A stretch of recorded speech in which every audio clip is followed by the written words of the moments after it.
Alright, another holiday themed video. I want to talk about two times where I freed myself, emancipated myself, and how it made every day feel like a holiday after I got over these two problems in my life.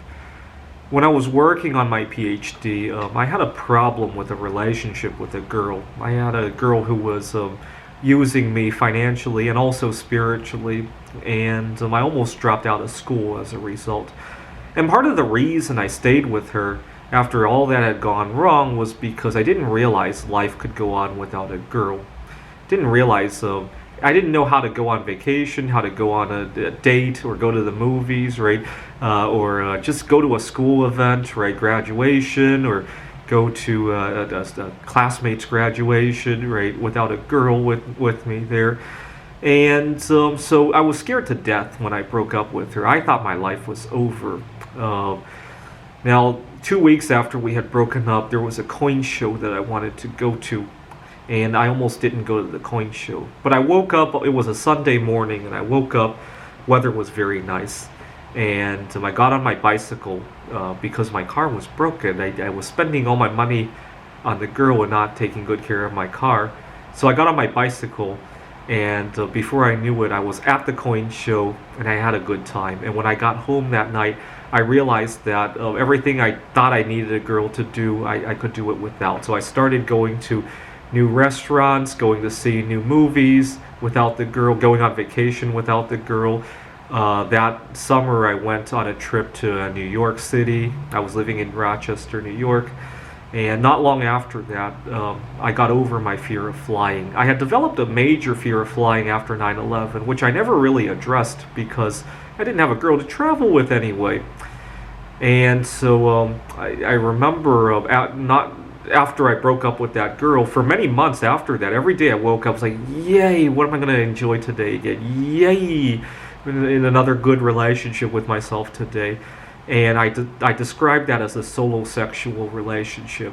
I coined that word summer of 2010. And for a long time, that word just basically meant having good times with myself. But this past summer, 2021, that I'm recording this, I've started to feel actual romance with myself. I know it sounds weird, and it probably takes one to know one. So if you've ever experienced that, you'll know what it feels like.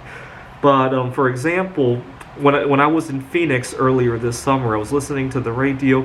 They would be singing a romance song, and that was my relationship with myself in that song a lot of times. I would feel like I was, when I was taking care of myself, it was almost like taking care of a spouse. If you've ever felt that, leave a comment. Now, 2 years ago, just before the pandemic, I had a little bit of a mess on my hands, an emotional wreck.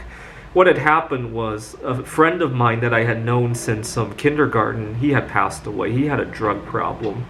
And it scared the crap out of me because I knew I personally had an addictive personality, and it worried me if I ever got into a car accident or a sports accident, which is what he got into, that I might abuse drugs and go down that spiral. Right? It scared the crud out of me to see that. Now, not long after I had lost that friend, my ex-girlfriend was going through menopause. And that scared the crap out of me too, because I felt like I was growing old. You know, everybody around me is having all these milestones in their life. Some of them are passing away. Others are going through both positive and negative milestones. And some of them are having children. Some of my friends are having grandchildren. And it scared the crap out of me that life was just spinning out of control, right? Now, not long after that, my current girlfriend, she, actually it was more her mother, was pushing us to get married, and I felt that my time as a single guy to do everything that I wanted to do. I wanted to compete in the Computer Olympiad. I wanted to do a number of things. There were places that I wanted to go. All of that was going to come to a close. I was running out of time, right? And because of all that, I developed major binge eating problems, and I lost a job over that. I caused a lot of social strife over that. It's hard to describe why you might lose a job or cause social strife over eating disorders. I've done a few videos on that. Basically, what ends up happening is that my eating cravings and desires just hijack my better sense of judgment. Go watch my other videos if you wanted to hear more detail on that. but I was getting into all sorts of problems. For some reason, I never messed up with my girlfriend, the one that we were talking about getting married. And I was going to propose to her on December 21st, 2020, because Jupiter and Saturn would come into conjunction. So on January 1st, 2020, New Year's Day 2020, I made a resolution to normalize my relationship with food because it had gotten so out of hand. It was like I couldn't have peace even in my own home, trying to do my favorite things. Food cravings would intrude, right? And it made me worry about my personal safety, among other things, right? Because in the middle of the night, I get a food craving. I get the food cravings at the most inopportune times, right? When I needed to spend time with people I needed to network with.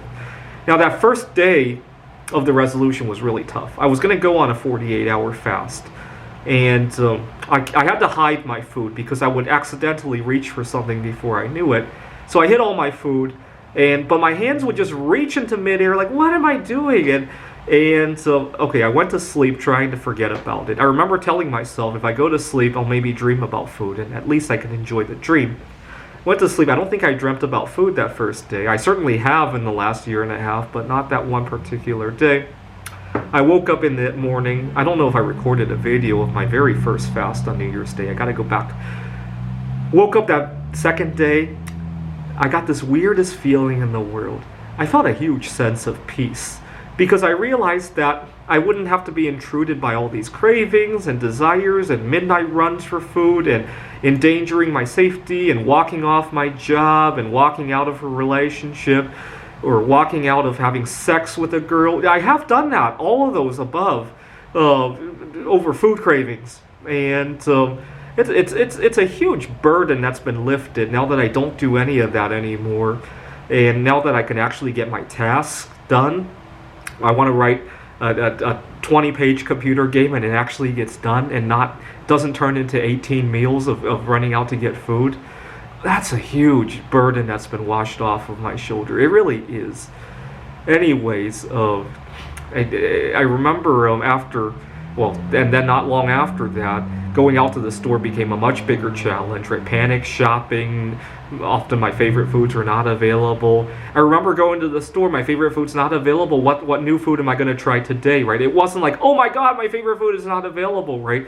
It's what Christmas present do I get to open today that I get to try, right? So if you emancipate yourself from some of these problems, every day can be a holiday.